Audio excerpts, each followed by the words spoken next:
जितना राइस का उत्पाद आजकल हो रहा है उसका केवल 50% ही सरकार जो है खरीद पा रही है। हमारा उत्तर प्रदेश तो खुद ही अपने आप में दूसरे प्रदेशों को देने वाला प्रदेश है हमारा। तो इतनी कम उम्र में एकांश जी इतनी बड़ी जिम्मेदारी कैसे मिली, हमें थोड़ा बताएं इस बारे में। मुझे 2023 में यूपी राइस मिलर एसोसिएशन का प्रदेश उपाध्यक्ष बनाया गया था। आपकी आयु आपका हुनर तय नहीं करेगी। प्रदेश के सबसे बड़े मंच पे माननीय मुख्यमंत्री जी के पास जाकर उन्हें मैंने पूरी ब्रीफिंग दी थी। क्या वजह हो सकती है एकांश जी की इतने सालों से ये मुद्दे आज तक पहुंचे ही नहीं थे ऊपर सरकार तक? माननीय मुख्यमंत्री जी अभी मुरादाबाद शहर में भी आए। सन 2011 से आप लगाई तो आज 2026 हो गई, राइस मिलर्स का सुखाई का पेमेंट ही नहीं देते थे वो पिछले 15 वर्षों से। मीडिया में हाईलाइट हुआ कि आपको राइस मिलर्स एसोसिएशन के प्रदेश उपाध्यक्ष के पद से निष्कासित किया जा रहा है।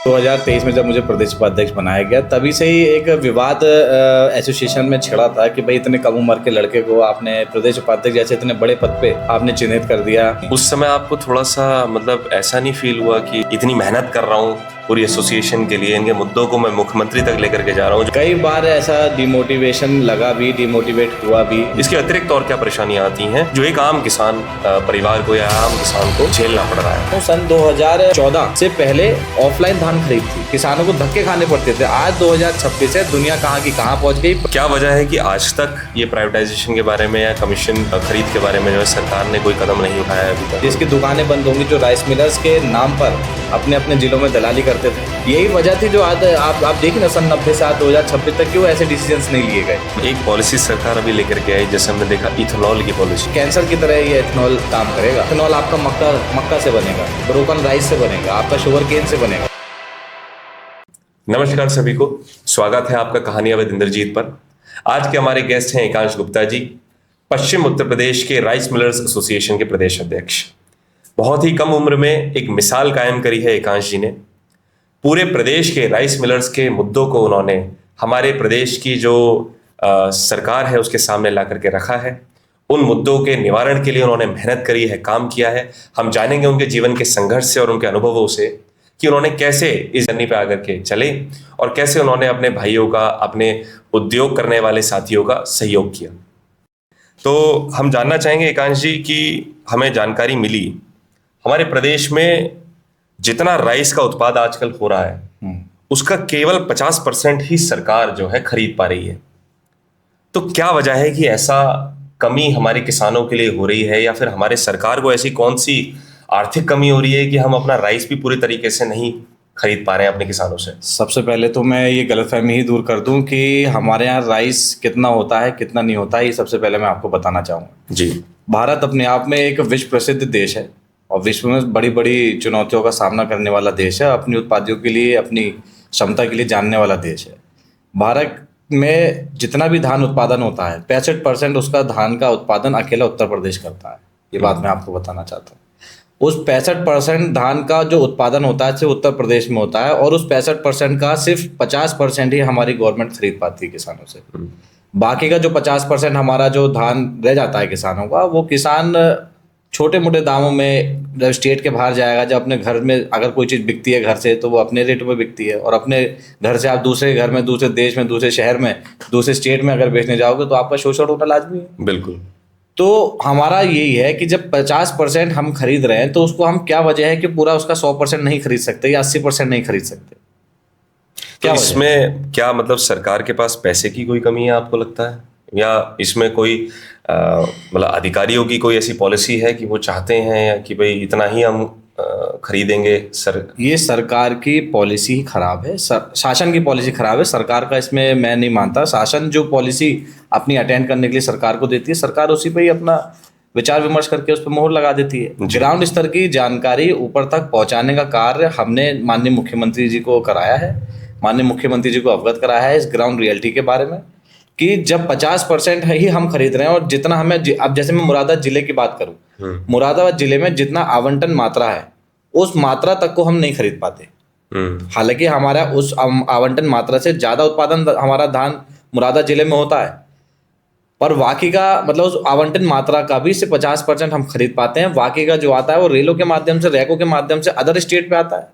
हमारा उत्तर प्रदेश तो खुद ही सक्षम है, हर चीज में खुद ही अपने आप में सेल्फ डिपेंडेंट है। हमें दूसरे प्रदेशों को देने वाला प्रदेश है हमारा, दूसरे प्रदेशों से मंगाने वाला प्रदेश नहीं है। रैकों के माध्यम से हम लोग मंगा रहे हैं, तो इसमें करोड़ों इसमें लॉस नहीं हो रहा है हमारा? अभी मैं आपको मुरादाबाद जिले का ही अगर डाटा दूं तो पिछले साल 10 रैके चावल की और 52 रैके गेहूं की आई हैं। एक रैक में आप लिमिटेड भी सबसे छोटा टारगेट, मतलब मैं आपको डाटा बता रहा हूँ, एक रैक में कम से कम ट्रांसपोर्ट का सिर्फ 11 से 13 लाख रुपए का खर्च होता है, सिर्फ ट्रांसपोर्ट का, सिर्फ अदर स्टेट से इस स्टेशन तक आने का।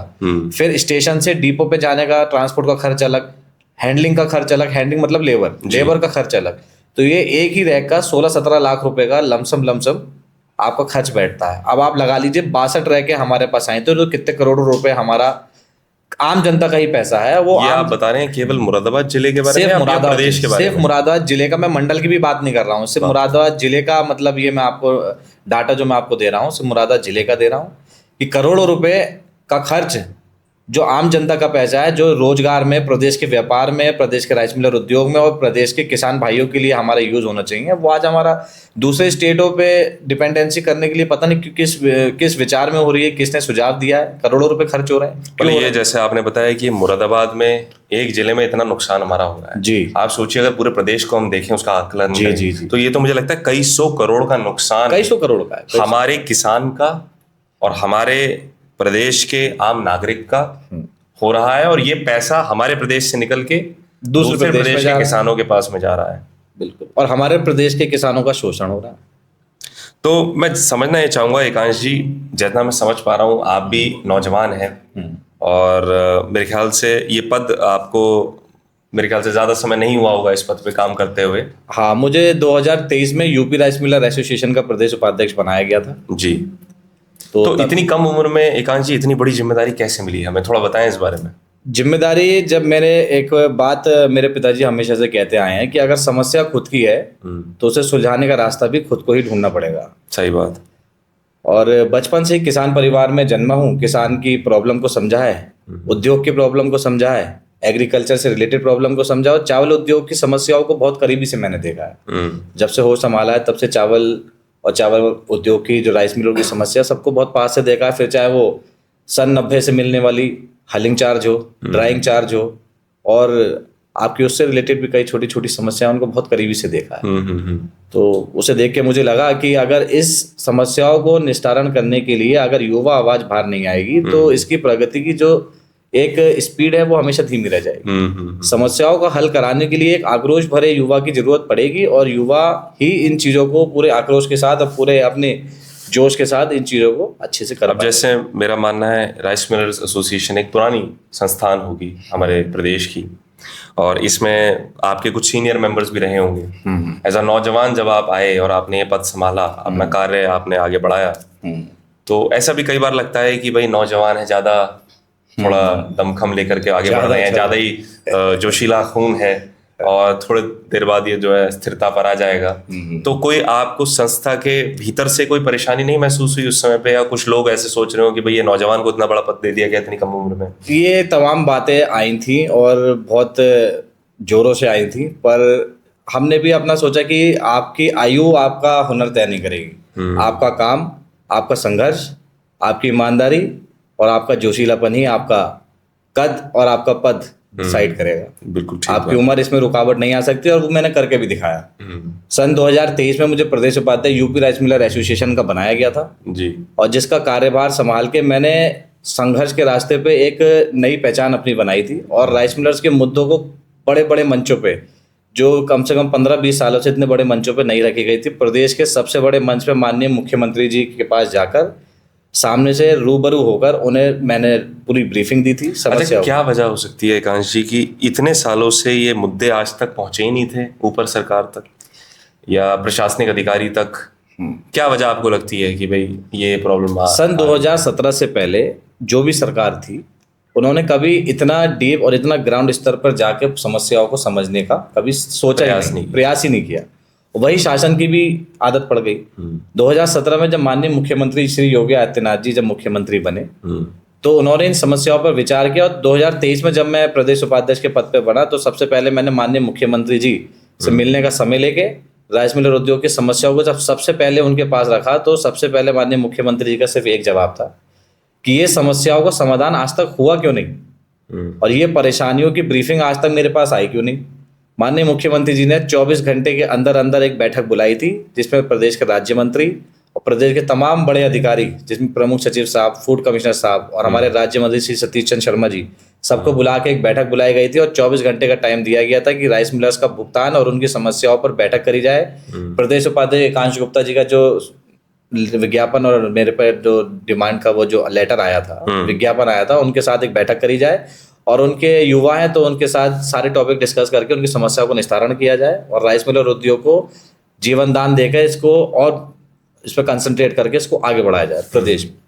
तो जैसे अभी हमने देखा कि माननीय मुख्यमंत्री जी अभी मुरादाबाद शहर में भी आए कुछ समय पहले, तो आपने बताया कि आपका भी अनुभव मुख्यमंत्री जी के साथ रहा जी। और बहुत से लोग देखिए कमियां निकालने वाले तो बहुत होते हैं, लेकिन आप जैसे लोग जिन्होंने इसको साझा किया है अपने अनुभव में, इसको आपने आंखों से देखा है कि किस तरह से वो आम जनता की बात को सुनते हैं, तो थोड़ा सा और बताएं उस बारे में कि किस प्रकार से मुख्यमंत्री जी ने आपका सपोर्ट किया। देखिए, सबसे पहले तो 2023 में मैंने आपको बताया कि जब मैं पहली बार गया तो किस कदर से उन्होंने 24 घंटे में सबसे हफरा तफरी में सारी चीज़ें, आला प्रशासन को, मंत्रियों को बुला के उन्होंने हमारे फेवर में डिसीजन लेके चीज़ों को एक स्टैंड लेवल पे आने का, कांस्टेंट लेवल पे आने का प्रयास किया।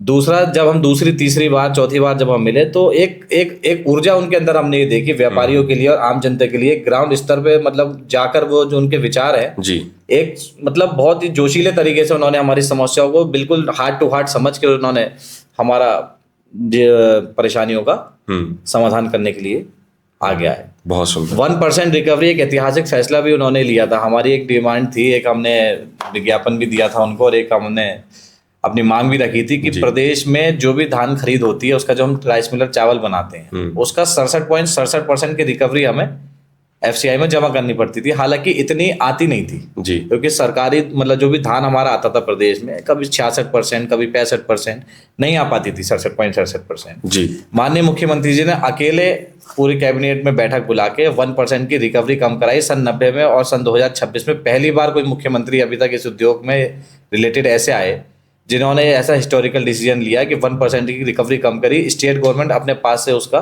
भुगतान राइस मिलर्स को कर रही है। पूरे भारत में एक उत्तर प्रदेश के मुख्यमंत्री ऐसे हैं जिन्होंने ऐसा हिस्टोरिकल डिसीजन लिया। मतलब एक तरह से ये मानक सेट हो गया पूरे देश के लिए, पूरा एक एग्जाम्पल सेट हो गया हमारे पूरे देश के लिए। बहुत सुंदर।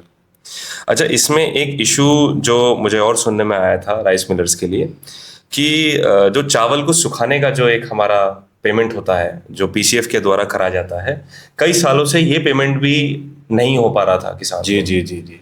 तो इसके बारे में थोड़ा सा बताएं, इस इशू के बारे में कि इसके ऊपर आपने कुछ काम किया, इसको क्या एक निवारण निकल पाया इस पीसीएफ की सुखाई की पेमेंट। पीसीएफ एक बहुत अच्छी और बहुत बड़ी संस्था थी, पर उनके कुछ ऐसे ऑफिसर्स, उनकी एमडी की कुर्सी पे कुछ ऐसे अधिकारी आए जिन्होंने अपनी प्राइवेट दुकान उसे समझ लिया, राइस मिलर्स को वहां बेवकूफ समझ लिया कि कोई बात ही नहीं है, इनकी पेमेंट रोक लेंगे, कोई दिक्कत नहीं। सन 2011 से आप लगाई तो आज 2026 हो गई, राइस मिलर्स का सुखाई का पेमेंट ही नहीं देते थे वो पिछले 15 वर्षों से। एफसीआई ने भुगतान कर रही थी पर पीसीएफ भुगतान ही नहीं करती थी। दे देंगे करके आप लगा लिए सन 2000 से आज 2026 से। इस चीज के बारे में भी हमने माननीय मुख्यमंत्री जी को एक लेटर लिखा था, शिकायत पत्र लिखा था, जिसपे अफरा तफरी एकदम से मची और मेरे लिए 42 घंटे में ही एक एमडी को, पीसीएफ के एमडी साहब को एक लेटर इशू हुआ। रजिस्ट्रार साहब जो कोऑपरेटिव के हैं उनको बुलाया गया और उनसे कहा गया कि भाई इसका अगर 7 दिनों के अंदर अंदर 10 दिनों के अंदर 10 दिन का टाइम दिया था, 10 दिन के अंदर अंदर अगर इसका सुखाई का पेमेंट, राइस मिलर्स का भुगतान नहीं हुआ तो ईडी की जांच कराएंगे और जो भी दोषी होगा उसके खिलाफ कार्रवाई होगी। इसके लिए हमने एक प्रदर्शन भी रखा था लखनऊ में। पूरे प्रदेश के कम से कम 1000 से 1500 राइस मिलर्स प्रदर्शन में पहुंच रहे थे। हर जिले से एलआईयू की टीमें डिटेलें ले रही थी। तो इस तरीके से हमने बहुत प्रदर्शन भी करे, इस चीज़ के लिए बहुत संघर्ष करा। फिलहाल हमारे संघर्ष रंग लाया, माननीय मुख्यमंत्री जी ने हमारी मांगों को पूरा किया, हमारी परेशानियों को समझते हुए हमारी सुखाई का पेमेंट भी करवाया। बहुत सुंदर। मैं मानूंगा कि ये बहुत बड़ी बात है कि आपकी जो उम्र है उसमें आप इतने सारे राइस मिलर्स के मुद्दों को लेकर के आप अपने मुख्यमंत्री से बात कर रहे हैं, वार्ता कर रहे हैं, और सबसे बड़ी बात है कि डिसीजन भी आपके फेवर में आप लेकर के आ रहे हैं। जी।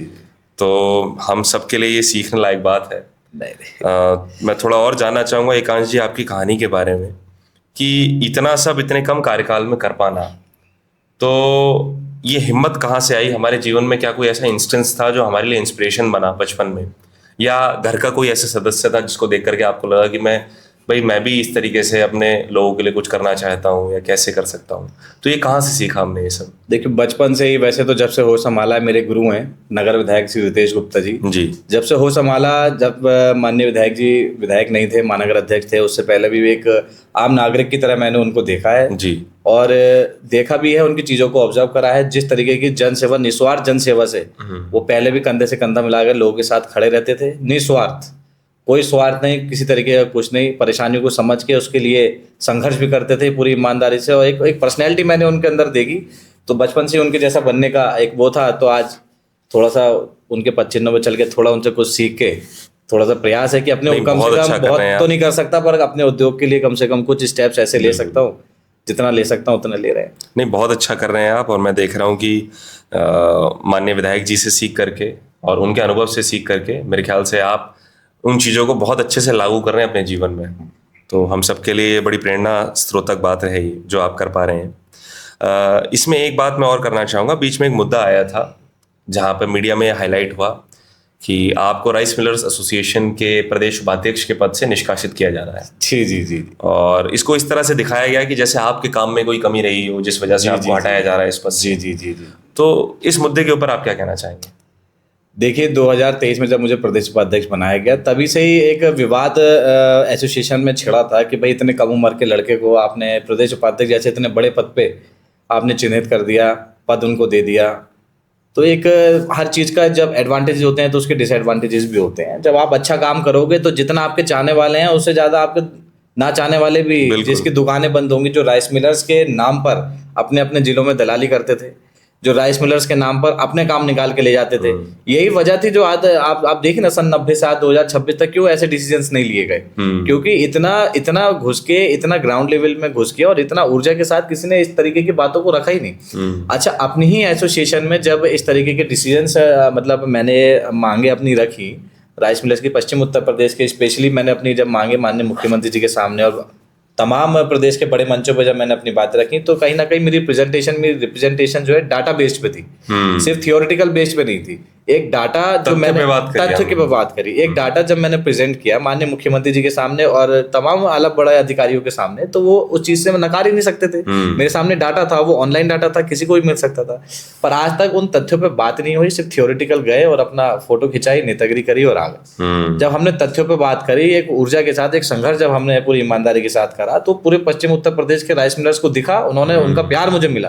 पर कहीं ना कहीं अपनी ही एसोसिएशन में जो बड़े बड़े हमारे पदाधिकारी थे 10-15 साल से, उन्होंने मुझे होल्ड करना स्टार्ट कर दिया कि भाई आप इतनी उसमें, आप हमसे बिना पूछे इतने बड़े बड़े डिसीजन ले रहे हैं। और कोई डिसीजन मुझे नहीं लगता कि अच्छे काम के लिए और सही काम के लिए किसी से पूछने की और किसी से इजाजत लेने की जरूरत है। अगर मैं सही हूँ तो मैं सही हूँ, और सबके लिए अगर वो जनसेवा में और सबके फेवर में अगर वो काम है, तो उस चीज के लिए किसी से पूछने की जरूरत नहीं है। उस समय आपको थोड़ा सा मतलब ऐसा नहीं फील हुआ कि मेरे साथ ये तो गलत कर रहे हैं, मेरे ही लोग ऐसा मेरे को नीचे खींचने का प्रयास कर रहे हैं? थोड़ा दुख भी महसूस होता है कि मैं अपना इतनी मेहनत कर रहा हूँ पूरी एसोसिएशन के लिए, इनके मुद्दों को मैं मुख्यमंत्री तक लेकर के जा रहा हूँ, जो आज तक पिछले 15 वर्षों में कोई नहीं कर पाया। जी जी जी। तो हो सकता है कि कई बार मनोबल भी टूटता है। क्या ऐसा कुछ हुआ था उस समय? कई बार ऐसा डिमोटिवेशन लगा भी, डिमोटिवेट हुआ भी, और पर वही है, जितना आपको मोटिवेट करने वाले हैं, उन मोटिवेट करने वालों की जो दुआएं आपको मिलती हैं, उससे अपने आप ताकत आ जाती है। बिल्कुल। बचपन से भगत सिंह के भी फॉलोअर रहे हैं, तो एक ऊर्जा उनसे भी हमको मिलती है कि क्रांतिकारी सोच के साथ कि भाई अगर उन्होंने इस टाइम पर अगर ऐसा सोचा होता तो क्या होता। उसी सोच के साथ हमने भी अपना जो कार्य था उसे करते चले गए। आज पश्चिम उत्तर प्रदेश के नाम से हमारा एसोसिएशन है। पश्चिम उत्तर प्रदेश का एक प्लेटफॉर्म हमने बनाया है जहाँ पे किसी को कोई रोक टोक नहीं, जिसके दिमाग में जो सुझाव आप दे सकते हो, सबको पूरी छूट है, आप हमें सुझाव दीजिए और आप सबकी इच्छा से और आप सबसे डिस्कशन से हम सारी चीजें ऊपर रखेंगे। सबको छूट है, सब छोटे राइस मिलर, बड़ा राइस मिलर, कोई छोटा नहीं, कोई बड़ा नहीं। पश्चिम उत्तर प्रदेश में सबका कद एक बराबर। अच्छा, आज भी अगर मान लीजिए पुरानी एसोसिएशन का कोई राइस मिलर अगर आपके पास आए, जो कि मान लीजिए पश्चिम के अंदर अभी नहीं आता है या इस दायरे में नहीं आते हैं, तो वो अगर कोई मदद मांगे तो क्या आप मदद करेंगे आज भी? देखिए, मैंने कभी, जब भी मैं पहले भी कार्य जितने भी मैंने किए, तो मैंने कभी भी पश्चिम और पूरब देख के पहली बात करे ही नहीं। राइस मिलर है, मेरा भाई है, चाहे वो पूरे प्रदेश का हो या कहीं भारत का हो या कहीं का भी, अगर वो मेरे पास आया है तो जिस काबिल मैं हूँ, जितना कुछ कर सकता हूँ उससे ज्यादा करने की मैं हमेशा कोशिश करूंगा। प्रयास अब मेरा बस ये रहेगा कि मेरे उद्योग की समस्याएं हल होनी चाहिए। मतलब निष्पक्ष होकर के हमने अपना निष्पक्ष कार्य को होकर, आगे बिल्कुल। बढ़ाया है। बहुत सुंदर। एकांश जी, एक बात पूछना चाहूंगा, इस सब के बीच में एक किसान को, छोटे किसान को, जो हम कह सकते हैं कि भाई धान का उत्पाद कर रहा है या मक्के का उत्पाद कर रहा है या गेहूं का उत्पाद कर रहा है, उसको क्या दिक्कतें आती हैं? अगर मैं बात करूं कि ठीक है भाई, हमारा 50% उत्पाद तो एक तरह से सरकार ले ही नहीं पा रही है, आपने जो बताया उत्तर प्रदेश के अंदर, तो एक तो सीधा सीधा वो दिक्कत हो रही है किसान को। इसके अतिरिक्त और क्या परेशानियां आती हैं जो एक आम किसान परिवार को या आम किसान को झेलना पड़ रहा है? थोड़ा उसके बारे में बताएं। देखिए, एक आम किसान क्या है, जैसे केंद्रवार पॉलिसी है, जिसके केंद्र पर जाकर किसान को टोकन दिया जाता है और टोकन के हिसाब से किसान अपनी ट्रॉलियों को लाइन में लगाता है। लाइन में लगाने के बाद में टोकन का इंतजार करता है, फिर टोकन आने के बाद भी आपको मानकों के हिसाब से आपकी धान की क्वालिटी खराब होने को कहकर उस धान को रिजेक्ट कर दिया जाता है। अच्छा, उस बीच में अगर 2 दिन लगे या 3 दिन लगे, उस बीच में बारिश हो गई और आपका धान जब खुले में ही रहता है, धान तो खुले में रहता है, तो बारिश हो गई, नेचुरल चीज है, बारिश हो गई, धान खराब हो जाएगा। उसके बाद 3 दिन तक इंतजार करने के बाद भी जब तक उसका केंद्र पर नंबर आता है, फसल खराब हो गई, तो उसके बाद भी उसे कोई कुछ उसको दिया नहीं जाता और उसको आपका धान खराब है कह के भेज दिया जाता है। तो इस तरीके से किसानों का बहुत शोषण हुआ है। हमने खुद देखा, मेरा खुद का पर्सनल एक्सपीरियंस है। किसान जब केंद्रों पे धान लेकर जाता है तो पहली बात तो केंद्रों पे इतनी स्टोरेज कैपेसिटी ही नहीं है कि इतना धान रख पाए। यही वजह है कि हम पूरा जितना हमें आवंटन मात्रा जितनी है उतनी हम खरीद नहीं कर पाते। स्टोरेज प्रॉब्लम है केंद्रों पर सबसे ज्यादा। जी। दूसरी बात, सरकार के पास और विभाग के पास इतने संसाधन और इतने इक्विपमेंट, इतनी मैन पावर नहीं है। मैं आपके खाद्य विभाग की अगर बात करूं तो मार्केटिंग इंस्पेक्टर ही इतने नहीं है कि केंद्र और अधिक मात्रा में बढ़ाकर धान खरीदा जा सके। सोसाइटी ही, अगर हम प्राइवेट सोसाइटीज की बात करें, कोऑपरेटिव सोसाइटीज की बात करें, तो इतनी सोसाइटीज ही नहीं है कि जितने हमारे धान केंद्र खुलते हैं उससे ज्यादा और खोल पाए। इसीलिए हमारी प्रदेश सरकार से, माननीय मुख्यमंत्री जी से हमारा ये विनम्र निवेदन चल रहा है, हमारी मांग चल रही है। एक डिमांड पॉलिसी हमारी हमने बना के प्रमुख सचिव साहब को अब देंगे वर्ष 26-27 के लिए कि प्रदेश में कमीशन खरीद आनी चाहिए। जिस तरीके से यूपीएसएस, जो एक ये कोऑपरेटिव सोसाइटी है, एक संस्था है, और जैसे पीसीएफ, पीसीयू, सरकार कमीशन बेसिस पे उनसे धान की पैडी की परचेजिंग कराती है, उसी तरीके से राइस मिलर को भी इसका पार्ट बनाया जाए। जिस तरीके से पूरे देश में, प्रदेश में एक प्राइवेटाइजेशन की ओर हम आगे बढ़ रहे हैं, मॉडिफिकेशन करके हम उसको बहुत अच्छे से डिजिटली वर्क कर रहे हैं, बहुत स्मूथली वर्क कर रहे हैं। हम देख रहे हैं आज एयरपोर्ट्स भी अगर आप देखें हमारे देश, अडानी जी उसको चला रहे हैं। देख लीजिए आप लाइट को देखें, लाइट वाले विभाग को देख लीजिए, आप एयरक्राफ्ट को देख लीजिए, एविएशन देख लीजिए, आप किसी भी चीज हर जगह प्राइवेटाइजेशन है। तो जब हमारी समस्या भी है, हम दुगना यहाँ पर खर्च भी कर रहे हैं और धान भी हम पूरा किसानों से खरीद नहीं पा रहे, वो सिर्फ केंद्रों के ना होने की वजह से। और केंद्र इसलिए नहीं खोले जा सकते क्योंकि आपके पास स्टाफ नहीं है। तो हमारा कहने का मतलब ये, जिस तरीके से पीसीएफ, पीसीयू, यूपीएसएस जैसी संस्थाएं कमीशन बेसिस पे पैडी परचेज कर रही हैं, जिन पॉलिसीज पे कर रही हैं, मैं आपको एक बात बताना चाहता हूं, सन 2014 से पहले ऑफलाइन धान खरीद थी, कमीशन खरीद थी, ऑफलाइन थी। उस टाइम पर डाटा की समस्याएं होती थी, भुगतान की समस्याएं किसान को होती थी, क्योंकि सब चीजें ऑन पेपर, मतलब सिर्फ रजिस्टर में थी जी। किसानों को धक्के खाने पड़ते थे। आज 2026 है, दुनिया कहाँ की कहाँ पहुंच गई। प्रदेश हमारा पूरे देश में सबसे ज्यादा आगे बढ़ा हुआ है। उत्तर प्रदेश पूरे दुनिया में सबसे ज्यादा, जितने बड़े देश होते हैं उतना बड़ा हमारा प्रदेश है भाई जी।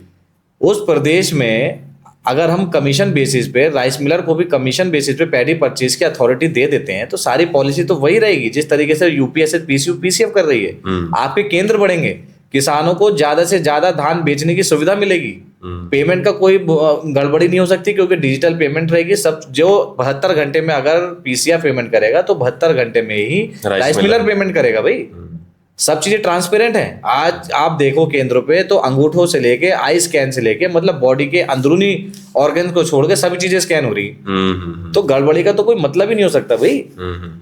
क्या वजह है कि आज तक ये प्राइवेटाइजेशन के बारे में या कमीशन खरीद के बारे में जो है सरकार ने कोई कदम नहीं उठाया अभी तक? क्या ये मुद्दा ही नहीं पहुंचा है सरकार नहीं, तक? सरकार पे कई बार ये मुद्दे पहुंचे, अधिकारियों पे भी शासन के ये मुद्दे पहुंचे, पर इस मैंने आपको बताया ना, एक पुरानी सोच और एक युवा की सोच अलग हो। मेरी सोच बहुत अलग है और मेरे जैसे युवाओं की सोच हमेशा इस चीज में आगे बढ़कर अलग अलग चीजों के आने वाले फ्यूचर को देखते हुए अपने विचार रखेंगे। वही विचार मैंने रखे। कमीशन पहले बेसिस जो थी वो बेसिकली आड़त खरीदती, हर आड़त वाला कमीशन बेसिस पे परचेज कर सकता था। और यही एक मिथ माननीय योगी जी के सामने, माननीय मुख्यमंत्री जी के सामने था कि कमीशन खरीद मतलब किसान का शोषण आड़ती के माध्यम से। हमारा कहना नहीं है, हमारा कहना यह है कि आड़त के माध्यम से खरीद नहीं होगी, खरीद होगी राइस मिलर के माध्यम से। जिस तरीके से आप पॉलिसीज में खरीद करते हो, एक केंद्र मानकर, एक राइस मिलर को ही एक केंद्र मान लिया जाए, जिस तरीके से आपके और 60-62 केंद्र आप जिले में खोलते हो, उस तरीके से 30 राइस मिलें हमारी हैं जिले में, राइस मिलर्स हैं, उन्हें भी 30 केंद्र मान लिया जाए। उसी पॉलिसी पे वो धान की परचेज करेंगे जिस पॉलिसी पे आप करते हो, जिस पॉलिसी पे आप पेमेंट करते हो, उसी पॉलिसी पे यूपीएसएस अपने पास से पेमेंट करता है, पीसीएफ अपना पेमेंट यूज करता है किसानों को, उसी तरीके से राइस मिलर भी अपने पास से पेमेंट करेगा और उसके बाद किसानों को देके उसके बाद उसको कमीशन बेसिस पे जो भी उसके पेमेंट उसके खाते में आएगी। सब चीजें ट्रांसपेरेंट है। हमारा धान की परचेज बढ़ेगी, अन्य स्टेटों पे हमारी डिपेंडेंसी खत्म होगी, व्यापार हमारे प्रदेश का बढ़ेगा, हमारे किसान हमारे प्रदेश के सक्षम होंगे, उन्हें सुविधा मिलेगी। तो क्या दिक्कत है इन चीजों को वो करने में? अच्छा, एक पॉलिसी सरकार अभी लेकर के आई, जैसे हमने देखा इथेनॉल की पॉलिसी, जिसे हम देख पा रहे हैं, E20। सरकार चाह रही है कि हमारा जो डिपेंडेंस है बाहर के, विदेश के ऑयल के ऊपर, वो थोड़ा सा कम हो जाए, हम अपने इथेनॉल के माध्यम से उस डिपेंडेंस को कम कर पाएं।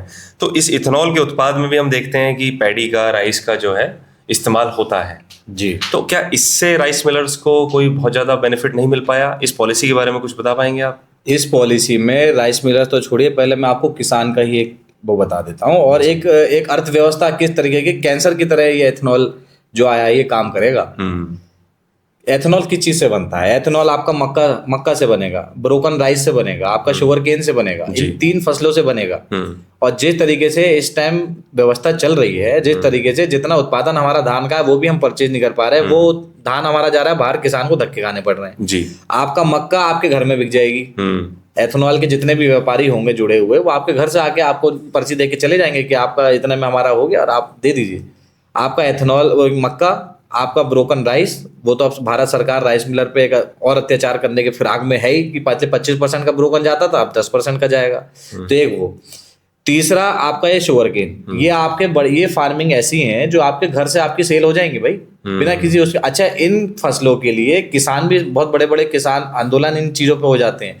मैं आपके माध्यम से भी और प्लेटफॉर्म के माध्यम से भी ये मैसेज किसान भाइयों को पहुंचाना चाहता हूं कि जिस तरीके से धान उगाने वाला और गेहूं उगाने वाला किसान डिमोटिवेट हो रहा है उस फार्मिंग से, धक्के खाने पड़ रहे हैं उसे बाहर अन्य स्टेटों में जाने के लिए, जाकर अपने ही मतलब धान को बेचने के लिए, वो डाइवर्ट हो रहा है आपका इसके गेहूं के लिए, डाइवर्ट हो रहा है आपका गन्ने के लिए, गन्ने पे फार्मिंग करने के लिए, मक्का की फार्मिंग करने के लिए।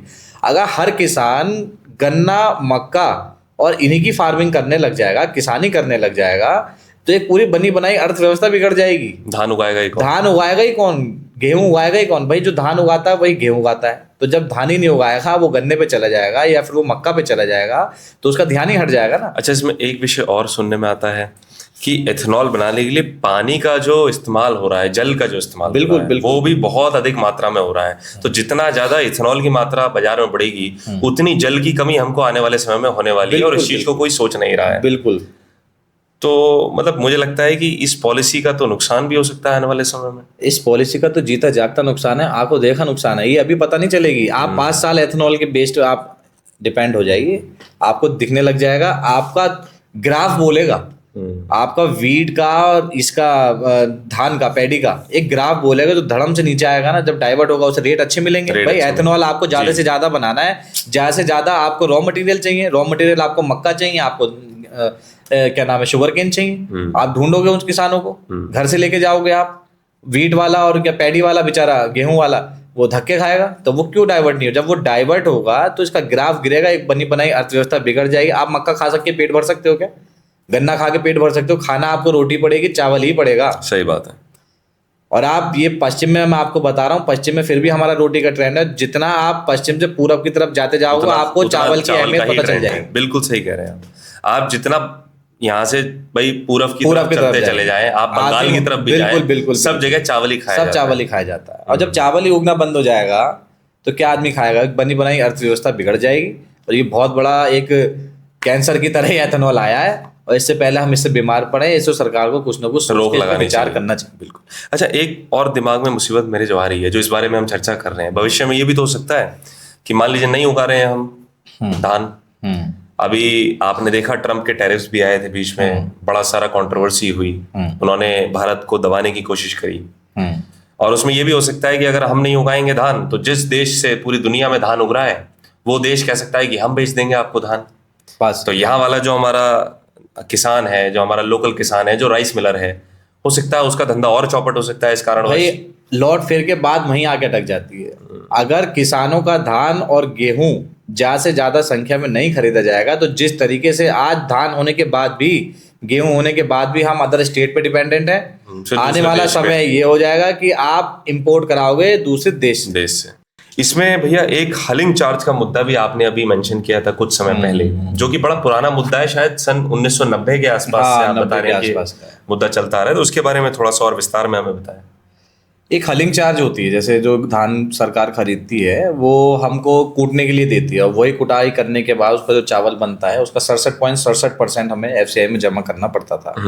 उसकी 1% रिकवरी माननीय मुख्यमंत्री जी ने हमारी जो मदद करी जो है। मदद करी है वो पूरा प्रदेश, पूरा देश जानता ही है। माननीय मुख्यमंत्री जी का पूरा एसोसिएशन वैसे ही तहे दिल से धन्यवाद करता है। एक सन 90 से एक हलिंग चार्ज चल रहा है जो 10 रुपए प्रति कुंटल दिया जाता है। आज आप किसी आटे की चक्की पे भी अगर अपना गेहूं लेके जाओगे, उसका आटा पिसवाने जाओगे, तो वो आपसे 20 रुपए, 25 रुपए, 30 रुपए चार्ज ले लेंगे किलो पे, पर 10 रुपए प्रति कुंटल ही हमें मिल रहा है। मैं आपको एक बात आपसे भी पूछना चाहता हूँ, आप ये बताइए सन 90 से आज तक पेट्रोल के दाम वही हैं, डीजल के दाम वही हैं, बिजली के दाम वही हैं, लेबर के वेजेस वही हैं, क्या चीज वही है? महंगाई तो हर साल बढ़ रही है। महंगाई आज सन 90 से आज 2026 हो गई है, कहाँ से कहाँ पहुंच गई, पर 10 रुपए प्रति कुंटल ही हमारी चली आ रही है बाबा आजम के जमाने से। तो इस पे कोई ध्यान देने वाला नहीं है कि ये चार्ज हर बार हम लोग इस चीज को रखते हैं, और हर बार ये चीज सिर्फ रखी रह जाती है। अभी तक इस चीज पे प्रकाशित पूरी तरीके से ध्यान किसी का जा नहीं रहा है, इतना विचार कोई कर नहीं रहा। तो इस पे बहुत ज्यादा जरूरत है इस उद्योग को बचाने के लिए कि हलिंग चार्ज हमारा कम से कम 25 से 30 रुपए होना चाहिए, तभी ये उद्योग बच पाएगा। आप देखिए, नहीं तो 2014 के बाद हमारा गिराव जो राइस मिलर का गिरा है, वो 4,4500 राइस मिलरों के बाद वो सीधा गिर के 1600 और 1550 राइस मिलें रह गई थी। अब जब माननीय मुख्यमंत्री जी ने अपना आशीर्वाद और अपना इस व्यापार की तरफ अपना रुख पॉजिटिव करके देखा है, तो हमारी राइस मिलों का ग्राफ फिर से उठा है। आज 1980, 1950, 2000 के आसपास राइस मिलें पूरे उत्तर प्रदेश में है, जिसमें से पश्चिम उत्तर प्रदेश में अकेले 1100 राइस मिल है। आपने जैसे बोला भैया हलिंग चार्ज का मुद्दा, और भी ऐसे छोटे छोटे मुद्दे हैं जो आपके उद्योग में एक तरह से मैं कहूंगा एक रोड़ा है उसकी तरक्की में। मुझे लगता है हमारे देश की तरक्की में भी ना, अगर हमारे उद्योगपति और हमारे उद्योग करने वाले जो लोग हैं उनके प्रगति में जो ये रोड़े हैं उनको नहीं हटाएगी अगर हमारी सरकार या हमारा शासन प्रशासन, तो हम जो विकसित भारत का सपना देखते हैं, हमारे माननीय प्रधानमंत्री जी उसके बारे में बात करते हैं कि 2047 में भारत को हम विकसित बनाएंगे दोबारा से, जब तक ये उद्योग को सपोर्ट नहीं मिलेगा लोकल लेवल पे, तब तक मुझे नहीं लगता कि हम उस लेवल पे उस स्तर पे पहुंच पाएंगे। आपको क्या लगता है कि इस बारे में आपका क्या कहना रहेगा? ये छोटे छोटे रोड़ों में हमारा ध्यान जाना चाहिए, सरकार को इस चीज़ में बहुत बारीकी से ध्यान देना चाहिए, नहीं तो ये उद्योग हमेशा के लिए बंद हो जाएगा और ये उद्योग भी प्राइवेटाइजेशन में चले जाएगा। जैसे अडानी अंबानी हर फील्ड में, स्टील में, मोबाइल में, किसी भी तरीके से हर फील्ड में उनका होल्ड हो गया है। तो एक ये हमारा जो छोटे उद्योग करने वाले उद्योग करने वाले, और इस उद्योग को आप कितना छोटा समझ रहे हो, एक जितना भी अगर 4 टन या 5 टन का भी अगर राइस मिलर है तो 150-100 आदमी उससे जुड़ा रहता है। लेबर 150 आदमियों का घर परिवार पलता है उस फैक्ट्री से, उस राइस मिल से, और छोटे छोटे व्यापारी जो उस राइस मिल पर डिपेंड है, छोटी छोटी चीजें, छोटी छोटी भूसी होती है और भी कई सारी चीजें होती हैं जो छोटे छोटे व्यापारी लेके जाए। तो आप सोचिए एक पूरे मिल से कि कई सौ परिवार पलते हैं, वो सारे परिवार एक मिल के बंद होने से बंद हो जाते हैं, और ये सारी चीजें आई हैं, हमारे भुगतान नहीं हो पाते। अगर अभी मैं लास्ट ईयर की बात करूं तो मैं माननीय मुख्यमंत्री जी से जब मैं मिल के आया था तब जाके, मतलब हमें आप ये देखिए कितनी हमारी शासन की पॉलिसी और कितनी हमारी वर्किंग स्लो है कि हमें चावल उतार के सीजन कंप्लीट करके 2-2 3-3 महीने हो जाए। मार्च में हमने चावल उतार दिया, आप देखिए मार्च, अप्रैल, मई, जून, अब ये जुलाई, अभी तक पेमेंट नहीं हुई है। अभी तक पेमेंट स्टार्ट नहीं हुई है। बताइए, 4 महीने हो 4 महीने। अब आप देख लीजिए, जिस राइस मिलर ने अपने पास से भुगतान कर दिया, अपने पास से अपना लेबर का अपने cost अपना दिया, सारा कॉस्ट दिया, सारा cost अपना दिया। कैपिटल लगाया, जी। बैंकों का ब्याज उसे मार देता है, बैंकों का ब्याज, बैंकों का इंटरेस्ट, दुनिया भर का लेन देन, वो सोचता है मेरे बिल बनेंगे, मेरे पे मेरा पैसा आएगा तो मैं अपने काम में लूंगा। आज 4 महीने 5 महीने हो जाते हैं, हमारी पेमेंट टाइम से नहीं हो पाती। अब इतनी छोटी छोटी चीजों के लिए भी हमें माननीय मुख्यमंत्री से कहना पड़ेगा। एक बार हम बोलिया है, उसके बाद भी अभी तक स्लो वर्किंग वही है। लास्ट ईयर भी हम गए, उससे लास्ट ईयर भी हम गए, मैं 5 बार माननीय मुख्यमंत्री से मिल चुका हूँ राइस मिलर्स की समस्या आपको नहीं लगता भैया कहीं ना कहीं इसमें जो कमी हो रही है? देखिए, मुख्यमंत्री के पास तो एक प्रदेश के अंदर अनेक अनेक मुद्दे हैं। हम अगर ये कहने लगे कि भाई सरकार की गलती है, सरकार की गलती है, तो कहीं ना कहीं सरकार के पास में 10 चीजें देखिए, 10 चीजें हैं। ये तो कहीं ना कहीं हमारे प्रशासन, हमारे अधिकारी बस जो प्रदेश में हमारी चीजों को चला रहे हैं, कहीं ना कहीं उनको सोचना चाहिए कि भाई हम किस तरह से, चाहे वो राइस मिलर्स हो, चाहे वो कोई और उद्योग करने वाला व्यक्ति हो, उसके लिए हम कैसे आसान बना सकते हैं स्थिति परिस्थिति, ताकि और ज्यादा से ज्यादा लोग भाई उस संस्थान से जुड़े, उनके घर परिवार, जैसे आपने बताया भाई इतना ज्यादा एम्प्लॉयमेंट जनरेट होता है हमारे प्रदेश के अंदर, हमारे देश के अंदर, तो उस एम्प्लॉयमेंट को भी सपोर्ट मिले, तभी तो देश तरक्की करेगा। आज शासन और एफसीआई भी अपने आप में एक शासन अपने आप को मानता है। एक हिटलर जैसी प्रवृत्ति का जो सोच है वो एफसीआई के अंदर बढ़ता चला जा रहा है, और वो अपने आप में एक अपने आप को शासन मानता है। अच्छा, शासन और एफसीआई की सोच में राइस मिलर एक चक्की चलाने वाले से भी नीचे स्तर का व्यापारी है आज की स्थिति में। आप ये देखिए, 72 घंटे में किसान को पेमेंट हो रहा है। मैं मानता हूँ किसान पसीना बहाकर, धूप में खड़े रहकर, मेहनत से धान उगाता है, धान का उत्पादन करता है। मैं मानता हूँ किसान को अन्नदाता कहा जाता है, कोई दिक्कत नहीं है, और कहा भी जाना चाहिए। पर उस अन्न को, धान को खाने योग्य बनाने के लिए, राष्ट्र की थाली तक पहुंचाने का काम तो राइस मिलर करता है। बिल्कुल सही। कच्चा धान आप खा पाओगे क्या? जब राइस मिलें ही नहीं होंगी तो उस धान को कौन खाने योग्य बना लेगा? इस चीज का जवाब आप मुझे दे दो। और अगर इस उद्योग पे अगर ध्यान नहीं गया, इस उद्योग पे, गिरते हुए उद्योग पे अगर चीजें अगर पॉजिटिव होके नहीं सोची चली गई, तो ये उद्योग एक दिन खत्म हो जाएगा। फिर मोनोपोली हो जाएगी अडानी जैसे बड़े बड़े व्यापारों की, अंबानी जैसे बड़े बड़े व्यापारों की। तो आप 20 रुपये 30 किलो रुपए में जो आपको आज चावल मिल रहा है 35 रुपए किलो में, वो आपको 90 रुपए किलो में लेना पड़ेगा। कोई भूख लगेगी तो लेना पड़ेगा, कोई आपके पास विकल्प नहीं बचेगा। कोई विकल्प नहीं है। छोटे व्यापारी मर जाएंगे। जब मार्केट ही खत्म हो जाएगी तो मोनोपोली स्टार्ट हो जाएगी। तो मोनोपोली की तरफ हमारा प्रदेश ना बढ़े, इसके लिए इन सब चीज़ों पे विचार करना बहुत जरूरी है। अब एक टॉपिक मैं आपको बताता हूँ। एक हमारी पॉलिसी में फोर्टिफाइड नाम की एक चीज आई थी। अब फोर्टिफाइड हम तो बनाते नहीं। अब शासन जो है एक टेंडर निकालता है हर जिले के लिए, सप्लायर्स के लिए। अब वो सप्लायर यूपी का भी हो सकता है, ऑल ओपन टेंडर होता है, कोई भी डाल सकता है। हरियाणा, पंजाब जैसे स्टेटों से बड़े बड़े जो प्लेयर होते हैं वो इसमें पार्टिसिपेट करते हैं। पार्टिसिपेट करने के बाद वो अपनी जो भी अपनी चीज़ें करके अपना एक प्लेटफॉर्म तैयार कर लेते हैं, उनको टेंडर मिल जाता है। अभी लास्ट ईयर की मैं आपको बात बताऊं, सबसे रोंगटे खड़े करने वाली बात और बहुत बड़ा किस्सा, जिसने राइस मिलर की कमर तोड़ने का काम किया है लास्ट ईयर। फोर्टिफाइड के मैन्युफैक्चरर्स जो थे, सप्लायर्स, वो हमारे पूरे मुरादाबाद मंडल में सिर्फ 3 थे, जिसमें एक पूरब के थे। तो वो पूरब के राइस मिलर्स को ही दे रहे थे, वो यहाँ के दे नहीं रहे थे, सप्लाई नहीं हो पा रही थी। अब धान खरीद पूरी हो रही है, चावल उतर नहीं पा रहा। चावल में 1% फोर्टिफाइड मिक्स करके दिया जाना था जी। ये पॉलिसी के अकॉर्डिंग 1% राइस मिलर, एक फोर्टिफाइड राइस में आपको बताऊं, एक वो आपको विटामिन्स और इस तरीके की चीजें होती हैं, फॉलिक एसिड वगैरह, जो आपको, मतलब सरकार की मंशा ये थी कि वो गरीबों के अनाजों में और बेहतर हो, फोर्टिफिकेशन होकर राइस को हम दे रहे थे। अब वो सप्लायर ही सिर्फ 3 कर दिए। मतलब आप समझिए पूरे मंडल में 180-85 राइस मिलें हैं और उनको सप्लाई करने वाले सिर्फ 3 संस्थान है, जबकि ये 10 भी हो सकते थे, ये 9 भी हो सकते थे। ये 3 अगर देके उसमें से भी एक रिटायर था, सिर्फ 2 ही रह गए। अब उस 2 में भी मोनोपोली हो गई।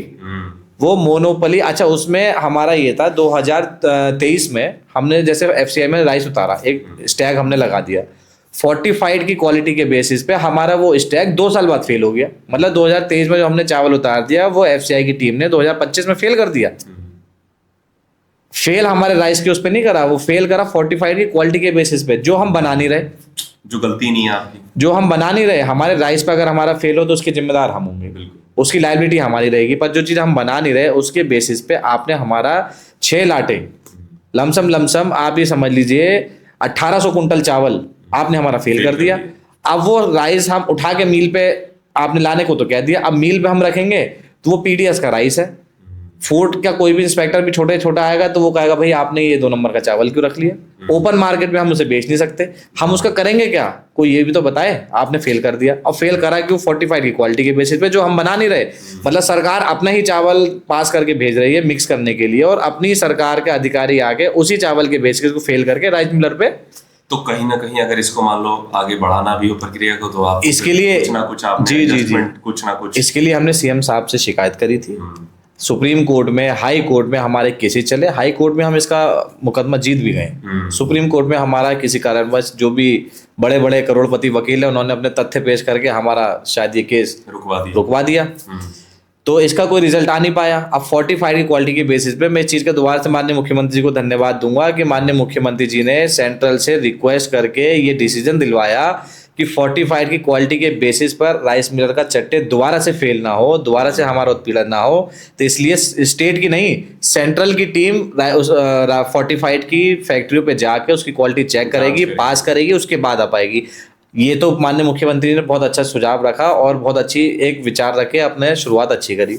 अब इसका डिसएडवांटेज क्या हुआ, वो जो 2 ही मैन्युफैक्चर हमारे सप्लायर हमारे फोर्टिफाइड के आए, जो कि 8 भी होते तो भी कम पड़ते स्मूथ काम करने के लिए।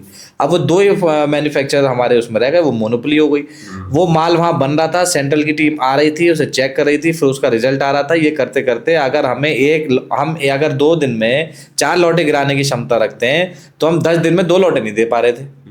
अब धान किसान जो है सर पे चढ़ा हुआ था कि भाई हमारा धान नहीं खरीदा जा रहा। तो 140 मतलब फोर्टिफाइड जो 1% मिक्स होता है उसकी सप्लाई ना मिल पाने के कारण काम ही ठप हो गया। बिल्कुल रीढ़ की हड्डी तोड़ने का काम हो गया। वो हमारा राइस मिलर उन मैन्युफैक्चरर्स की फैक्ट्रियों पे जाकर, आप तो ठंडों में मैंने खुद अपनी आंखों से देखा है, वो दोबारा दिन ऊपर वाला ना दिखाए।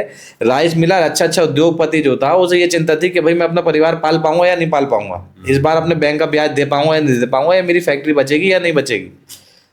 बड़े से बड़ा राइस मिलर उनके गेटों पे जाके खड़ा हो रहा है, और वो इतने बड़े मतलब बाप के औलाद हो गए थे, वो गेट तक नहीं खोल रहे थे, गेट तक अपनी फैक्ट्रियों के नहीं खोल रहे थे। पानी पिलाना वो तो चलो छोड़ो, जो आदमी राइस मिलर इस कदर से परेशान हो गया, अब सरकार ने वो फोर्टिफाइड बंद कर दिया।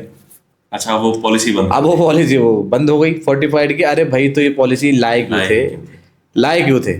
और उस समय जिन राइस मिलर्स का नुकसान हुआ या जिनका मान लीजिए मिलें बंद हो गई, अगर किसी की मिल बंद हुई तो उसका फिर आप सोचिए ना। आप कैमरी में जाके देखिएगा, किसी टाइम में कैमरी की, अभी पिछले ज्यादा का नहीं, पिछले 5 साल का आप डाटा उठा के देख लो।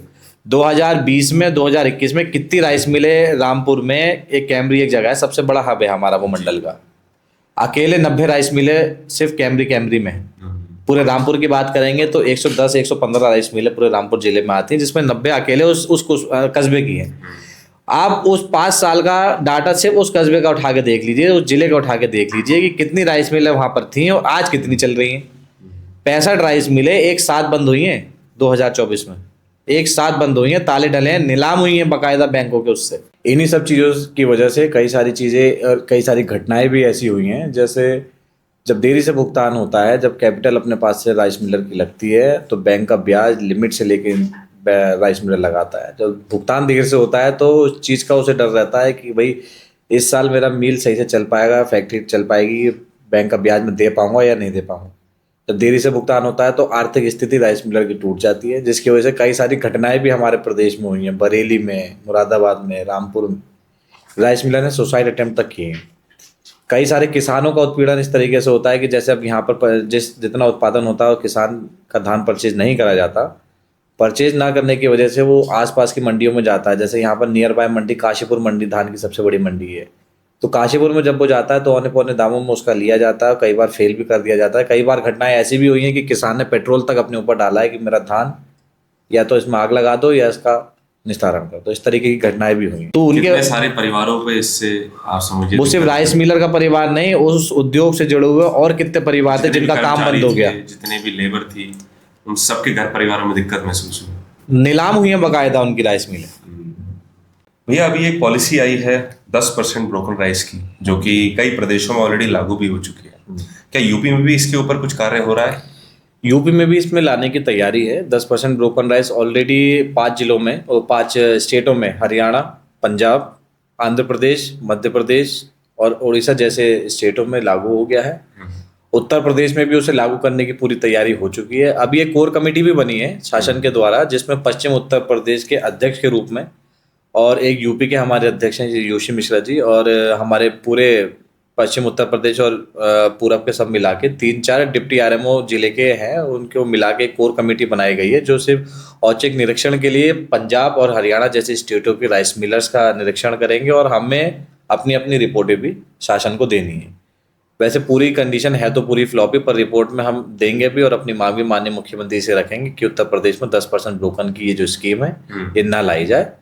और इससे नुकसान क्या है वैसे किसान पर? किसानों को कोई नुकसान नहीं है, इसे हमारे राइस मिलर उद्योग को नुकसान है कि जिस तरीके से, जैसे आप समझ लीजिए 100 कुंटल धान हमारे पास आया, अब उसमें 100 कुंटल धान में जितना ब्रोकन आएगा वो ब्रोकन तो गवर्नमेंट को लेना पड़ेगा। अब गवर्नमेंट का ये है कि 10% ब्रोकन राइस लाके उन्होंने 10% ब्रोकन राइस तो हमसे ले लिया एफसीआई ने, बाकी का जो हमारा 15% ब्रोकन राइस रहा, वो ब्रोकन राइस उनका कहना है कि अपनी मिलों पे आप रखिए, वो 1 मंथ के अंदर अंदर या फिर 1.5 मंथ में या 2 मंथ्स के अंदर अंदर हम उसे वहीं से एफसीआई से सीधा जहां भिजवाना होगा वहां भिजवा देंगे। अब राइस मिलर्स में भी एक वेयर हाउस जितनी कैपेसिटी जैसी स्टोरेज तो है नहीं, वो कितना रख लेगा और कितना आप उसको अपना वो दे दोगे, जो भी आप उसे रेंट देना चाहते हो, 1 रुपये 1.5 रुपये आप कुंटल पे उसको रेंट देना चाह रहे हो। तो इस तरीके से ये और शोषण में गिरते हुए को 2 लाते मारने की एक नई पॉलिसी और है। तो इस तरीके से हमें इस चीज को रोकने का पूरा प्रयास करेंगे। अपनी पूरी जो एक रिपोर्ट है वो हम माननीय मुख्यमंत्री जी को भी देंगे, शासन में भी देंगे। आपने बताया कि पश्चिम उत्तर प्रदेश की जो अपनी एसोसिएशन है वो भी इसमें कार्यरत है। तो भैया जब हमारे पास यूपी राइस मिलर्स की एसोसिएशन ऑलरेडी थी स्थापित, तो पश्चिम की अलग से बनाने की हमें क्या जरूरत पड़ी ऐसी? देखिए, पूरब और पश्चिम की वर्किंग बहुत अलग है। पूरब और पश्चिम की पॉलिसी भी काफी चीजों में अलग है। पूरब में 1 महीने बाद खरीद स्टार्ट होती है, पश्चिम में 1 महीने पहले खरीद स्टार्ट हो जाती है ऑन पेपर, जबकि खरीद स्टार्ट हो नहीं पाती है। होती असल में दोनों की साथ में ही है, पर ऑन पेपर में स्टार्ट कर दी जाता है। अब जैसे एक पॉलिसी आई तो उस पॉलिसी को हमें समझने में, नई पॉलिसी आई, अब लास्ट ईयर ही आप देख लीजिए तो लास्ट ईयर में अनेकों समस्याओं में मुझे तो बड़ी हैरानी की बात होती है कि जिस उद्योग पर खाद्यान्न की सबसे बड़ी चीजें डिपेंडेंट है, पूरा खाद्यान्न प्रदेश का डिपेंडेंट है, उस उद्योग की पॉलिसियों में ही इतनी बार चेंजेस होते हैं, इतनी बार उसके साथ खिलवाड़ किया जाता है जैसे कुछ है ही नहीं।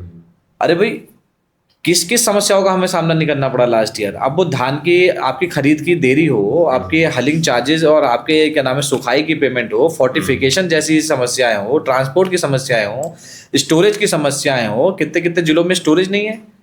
अगर रामपुर जिले का चावल संभल में बबराला जाके 60, 70, 80 किलोमीटर जाके दूर उतरेगा और फिर वहां से अगर बाय चांस अगर वो कंडीशन में फेल भी हो गया तो वहां से वापस आएगा, तो उसका ट्रांसपोर्ट लॉस किसका है भाई? आप जिलों में स्टोरेज गोडाउन क्यों नहीं बना सकते? स्टोरेज की प्रॉब्लम है, आपकी हलिंग की हमारे चार्जेस की प्रॉब्लम है, सुखाई की प्रॉब्लम है, हमारी देरी से भुगतान की प्रॉब्लम है। और लास्ट ईयर तो हमारी ये धान खरीद की जबरदस्ती की देरी, नई नई पॉलिसी हलिंग के लिए जो भी हमारी पॉलिसी होती है, बार बार उसे चेंज करना, बार बार चेंज करना, महीने में चेंज करना, 2 बार। आप ये समझ लिया अक्टूबर से हमारी खरीद स्टार्ट हो जाती है, नवंबर एंड हो गया, हमारी पॉलिसी ही चेंज हो रही थी बार बार। अब ये पॉलिसी वो पॉलिसी, अरे भाई पूरा होमवर्क करके आपने पॉलिसी नहीं बनाई। मतलब पेमेंट तो आया नहीं, लेकिन पॉलिसी जो है पॉलिसी बार बार तो इन तमाम समस्याओं का हमें सामना करना पड़ा।